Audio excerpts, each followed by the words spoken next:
Leo umetoka tena. Nataka jibu la swali nilokuuliza. Hivi mume wangu, hii tabia utaiacha lini? Nataka jibu la swali nilokuuliza. Sihitaji maelezo wala maswali ya ziada. Nakuomba nisikilize maneno. Kiukweli, maisha haya nimechoka. Huwezi kubeba maneno mitaani, hiyo chanzo cha mitafaruku hapa nyumbani. Ngoja nikwambie kitu. Siku zote akili nyingi huondoa maarifa. Sikiliza nikwambie. Usilolijua wewe ni bora kinga kuliko tiba. Sasa kama unahisi una uwezo kunificha chochote, endelea na michezo unayoicheza. Nitakachokifanya bora lawama kuliko fedhea. Maneno. Nakuomba usinitafutie sababu.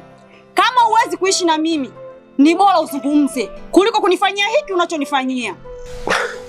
Ni heri ya malama kuliko kuzama. Maneno yako hayawezi kusababisha nikuone muungwana.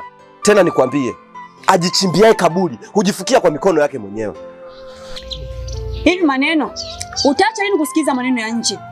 Yanayosababisha kila siku tufarakani. Hivi, kwa nini unashindwa kuniamini mkeo? Kwa nini unashindwa kuniamini mume wangu? Siku zote mwanaume asiyemwamini mke wake ni mwanaume asiyejiamini.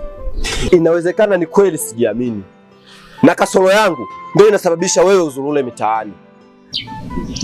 Maneno, utaacha lini kusikiza maneno ya watu? Lisemwalo lipo, na kama halipo linakuja.